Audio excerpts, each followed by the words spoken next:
मेरा गोरा रंग, बोलती आँखें, कंधों तक पलखाते बाल, चौड़ी छाती, पतली कमर और चिकनी सुडौल जांघें सभी को लुभाती थी। पुरुष मेरे सौंदर्य को देखकर कहते, ये लड़की तो किसी रसगुल्ले से कम मुलायम और रसदार नहीं है। इसे देखने मात्र से ही जन्नत की सैर हो जाती है। मैं सुंदर थी, मेरी देह यदि आकर्षक थी।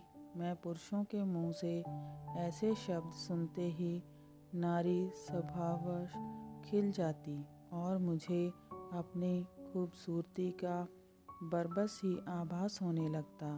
मैं बुदबुदाए बिना ना रह पाती। मुझ पर तुम सब मरते हो तो मरो, मैं किसी के हाथ नहीं आने वाली। मैं तो आग हूँ, आग। मुझे पकड़ने के लिए पानी बनना होगा। मैं सुंदर हूँ, पर इतनी भोली नहीं हूँ कि अपनी प्रशंसा सुनते ही तुम्हारी बाहों में समा जाऊंगी। मैं अभी सोच ही रही थी कि माँ की आवाज़ ने मुझे चौंका दिया। मैं जैसे सोते से जाग उठी। माँ मेरे सामने खड़ी मुस्कुरा रही थी। मेरी माँ मुझसे कहीं अधिक खूबसूरत थी। वह एक प्रौढ़ महिला थी, लेकिन देखने में 21-22 की ही लगती थी। वह अपने सौंदर्य और स्वास्थ्य के प्रति हरदम सजग रहती थी। वह अपने मुंह से कुछ कहती तो नहीं थी, किंतु उनके मन के भाव से अक्सर मुझे लगता कि वह वेदांत अंकल को पसंद करती हैं और पापा उनके अनुकूल नहीं हैं। वेदांत अंकल कहाँ से आते हैं और मम्मी से उनका संबंध कब से था, इससे मेरा कोई मतलब नहीं था। इतने में मम्मी चहकती हुई बोली, बेटी तुम आज स्कूल नहीं गई, आज तो छुट्टी है। मैंने ये कहकर मम्मी की ओर देखा।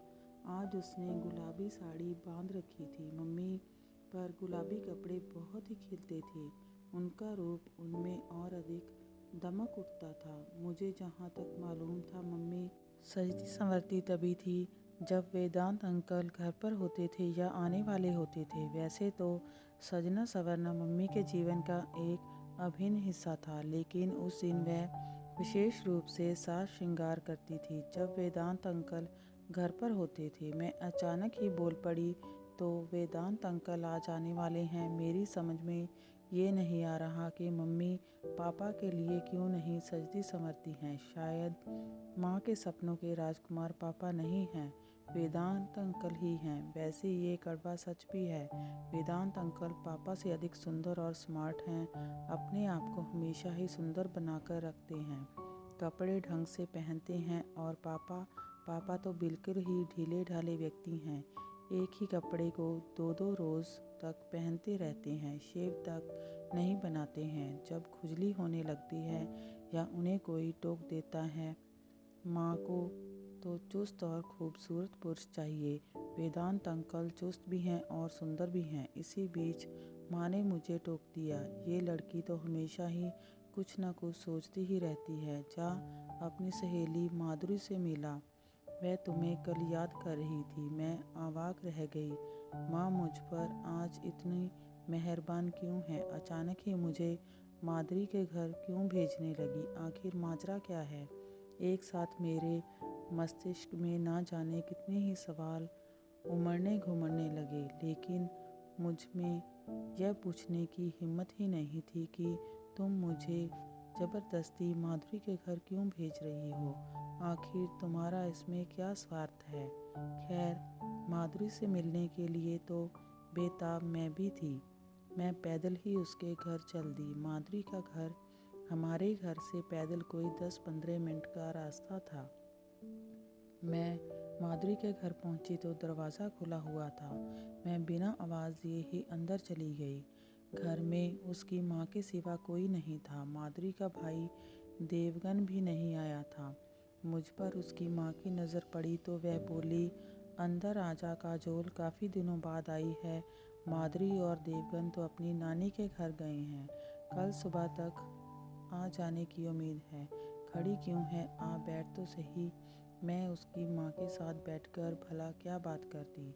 2-3 मिनट तक खड़ी रही, फिर बोली, आंटी मैं जा रही हूँ, माधुरी आई तो कह देना मैं आई थी। ये कहकर मैं दरवाजे से होते हुए बाहर आ गई। माधुरी हम उम्र थी, लेकिन उसका भाई देवगन मुझसे 1 साल छोटा था। वैसे वह देखने में छोटा नहीं लगता था। देवगन बहुत शरारती भी था। वह केवल शरारती ही नहीं था, बहुत सुंदर और स्मार्ट भी था। मेरी उम्र यही कोई 15-16 की थी। देवगन 15 का था। जीन्स की पैंट और टी शर्ट में वह किसी राजकुमार से कम नहीं लगता था। मैं यही सब सोचती हुई अपने घर आई तो दरवाज़ा धक्का देते ही खुल गया। मैं बरामदे से होती हुई मम्मी के बेडरूम के सामने आई तो किसी मर्दाने आवाज़ को सुनते ही ठिठक गई। पापा तो घर पर हैं नहीं, 2 दिनों के लिए बाहर गए हैं। फिर ये मर्दानी आवाज़ कहाँ से आ रही है? ये आवाज़ किसकी हो सकती है? मैं वहीं खड़ी होकर सोचने लगी कि ये आवाज़ कहाँ से आ रही है।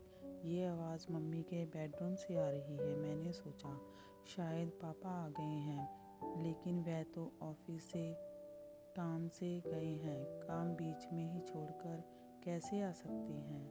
मैं ये सोचते सोचते दबे पांव मम्मी के कमरे के बेडरूम की ओर बढ़ गई। दरवाजे के नज़दीक आकर खिड़की की ओर देखा तो खिड़की बंद थी। मैं अंदर झांकना चाहती थी। मेरे मन में वैसे कोई दुर्भावना नहीं थी। मैं तो ये देखने के लिए बेचैन थी कि कहीं पापा तो नहीं आ गए हैं। तभी मेरी निगाह दरवाजे के गोल छेद पर पड़ती है। मैं एक आंख बंद कर दूसरी आंख से उस छोटे से गोल छेद में झांकने लगी। अंदर का नज़ारा देखकर मुझे अपनी आंखों पर विश्वास नहीं हुआ। मैंने अपनी आंखें मलकर फिर उस गोल छेद से झांका तो वही दृश्य नजर आया।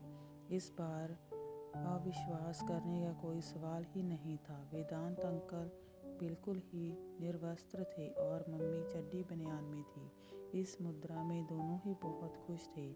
एक दूसरे की आंखों में आंखें डाले यूं बैठे थे जैसे एक दूसरे को सम्मोहित कर रहे हों। इतने में मम्मी ने वेदांत अंकल के पेट में गुदगुदी की। वह अन्यास ही हंसने लगे और हंसते हंसते ही उन्होंने मम्मी को अपनी गोद में उठाकर बिठा लिया। मम्मी उनके गले में बाहें डालते हुए बोली, तुम्हारी बाहों का स्पर्श बड़ा ही उत्तेजक है। दिगंबर ने तो मुझे कभी ऐसा आनंद दिया ही नहीं। तुम्हारा पति दिगंबर कोई मर्द थोड़ा ही है, वह तो भोंदू है। ना जाने कैसे उसके साथ तुम रहती हो। वेदांत अंकल यह कहकर हंसने लगे। दिगंबर तो एक खंभा है जिसकी आड़ में मैं तुम्हारे साथ रहती हूँ। दिगंबर जैसे पति को उंगलियों पर नचाना मुझे खूब आता है। मम्मी ये कहते कहते काफ़ी आक्रामक हो गई और उसने वेदांत अंकल के गाल को दांतों से काट दिया। वेदांत अंकल भी कहीं चूकने वाले थे। एक हल्की सी शीतकार लेते हुए उन्होंने मम्मी को बाहों में समेट लिया। फिर उनके होठों को जोर से भींच लिया। अब कैसा लग रहा है? कैसा क्या लग रहा है? अच्छा लग रहा है।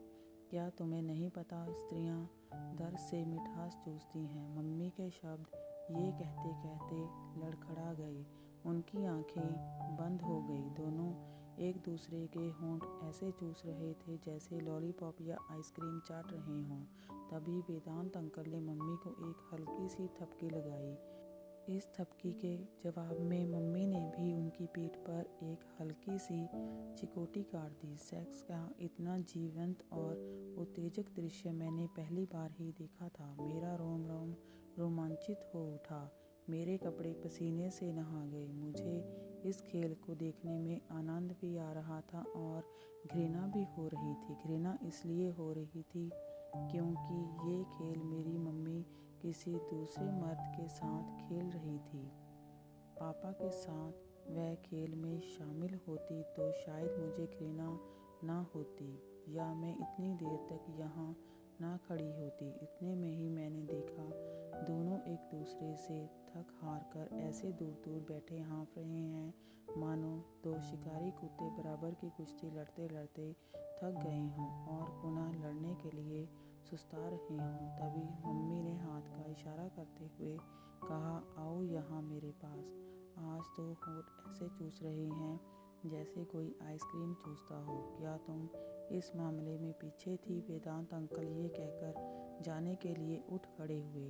मम्मी ने उनका हाथ झुककर पकड़ लिया। क्यों, दिल भर गया? अब बस भी करो। काजोल कहीं आ गई तो मुश्किल हो जाएगी। वेदांत अंकल की आवाज़ में थकान थी, लेकिन मम्मी के चेहरे पर थकान की शिकन तक भी नहीं थी। उनकी आंखों में तो अभी यौन आमंत्रण हिलोरे मार रहा था। उसके वेदांत अंकल को खींचकर पलंग पर बिठा दिया। काजोल अपनी सहेली के घर गई है, वह अभी नहीं आने वाली। मेरे शरीर में एक सिहरन सी दौड़ गई। तुम भी? वेदांत अंकल ने ये कहते कहते मम्मी को बाहों में भींच लिया। लगता है अब कल वाले आसन का इस्तेमाल करना पड़ेगा। करो ना, मना किसने किया है? मम्मी ये कहते कहते हंसने लगी। अंकल ने उनको पलंग पर पटक दिया। मम्मी का पूरा शरीर पलंग पर मचल रहा था। अंकल ने हाथ बढ़ाकर टेप रिकॉर्डर ऑन कर दिया और संगीत की धुन बड़ी ही उत्तेजक और दिलकश थी। तभी अचानक ही मुझे छींक आ गई। सारा गुड़गोबर हो गया। मैं हड़बड़ाकर अपने कमरे की ओर भागती चली गई और पलंग पर निढाल पड़ गई। मुझे अपने आप पर बहुत ही खींच आ रही थी। इस नासपीटी छींक को क्या अभी ही आना था? सारा खेल बिगाड़ दिया। इतने में ही दरवाज़ा खुलने की भड़ाम की आवाज़ हुई। मैं फटाफट पलंग से उठकर कपड़े बदलने लगी, ताकि मम्मी ये समझे कि मैं माधुरी के घर से अभी अभी आ रही हूँ। इसी बीच मम्मी मेरे कमरे में दाखिल हुई। मैंने देखा वह काफ़ी भयभीत थी। वह मेरे करीब आकर बोली, कब आई? अभी चली ही तो आ रही हूँ। माधुरी घर पर ही थी? हाँ, घर पर ही थी। मैं इतना कहकर बाथरूम में आ गई और सैंग को सहेजने संभालने की कोशिश करने लगी। मुझे डर था कि कहीं मैं माँ बेटी के मर्यादित रिश्ते की गर्मा को बुलाकर कोई अशोभनीय बात ना कर बैठूं। मैं माँ से कोई सवाल करना नहीं चाहती थी, क्योंकि माँ की ये अपनी ज़िंदगी थी। ना जाने किस मजबूरी में वह यह सब कर रही थी। कोई कारण जाने बिना माँ को कुछ कहना मुझे ठीक नहीं लगा। वह पापा से इतनी बड़ी बेवफाई क्यों कर रही थी? ये बात मुझे भीतर ही भीतर कचोट रही थी। मैं शुरू से ही इस विचारधारा की थी, जो भी काम करो खुलेआम करो, किसी से धोखाधड़ी ना करो। कोई भी काम बुरा नहीं होता, वह तब बुरा हो जाता है जब वह सबकी नज़रों से बचाकर किया जाता है। मम्मी को पापा पसंद नहीं हैं या वह उनको खुश नहीं रख पाते हैं तो वह वेदांत अंकल के साथ उन्हें तलाक देकर रह सकती है। ऐसे छिप छिप कर वह जो कर रही हैं उससे तो परिवार में गंदगी ही फैल रही है। मैं बाथरूम में कोई 10 मिनट के बाद आई तो मम्मी अपने बेडरूम में थी। वेदांत अंकल जा चुके थे। मैं उनके सामने जानबूझकर नहीं गई थी कि कहीं वह शर्मा ना जाए या मम्मी को मुझ पर शक ना हो जाए। मैं अपने कमरे में आकर अभी बैठी ही थी कि मम्मी हंसती हुई आकर बोली, काजोल, तुम्हारे वेदांत अंकल आए थे, तुम उनसे मिल भी ना सकी। मैंने बेकार ही तुमको माधुरी के घर भेज दिया। आओ मेरे साथ कमरे में।